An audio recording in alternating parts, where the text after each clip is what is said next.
الحمد لله رب العالمين الرحمن الرحيم مالك يوم الدين إياك نعبد وإياك نستعين اهدنا الصراط المستقيم صراط الذين أنعمت عليهم غير المغضوب عليهم ولا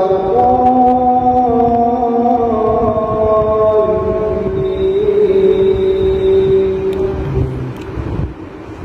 الحمد لله الذي أنزل على عبده الكتاب ولم يجعل له عوجا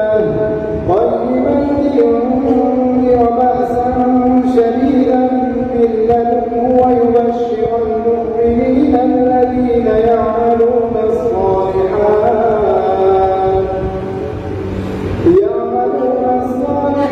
أن لهم أجرا حسنا ماكثين فيه أبدا وينذر الذين قالوا اتخذ الله ولدا ما لهم به من علم ولا لآبائهم كبرت كلمة تخرج من أفواههم يقولون إلا كذبا فلعلك باخع نفسك على آثارهم إن لم يؤمنوا بهذا الحديث أسفا إنا جعلنا ما على الأرض زينة لها لنبلوهم أيهم أحسن عملا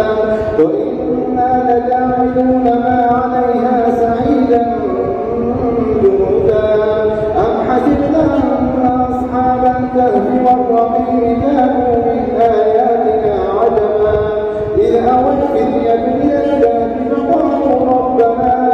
آتنا من لدنك رحمة وهيئ لنا من أمرنا رشدا فضربنا على آذانهم في الكهف سنين عددا ثم بعثناهم لنعلم أي الحزبين يحصى لما لبثوا أمدا نحن نقص عليك أحسن القصص بما أوحينا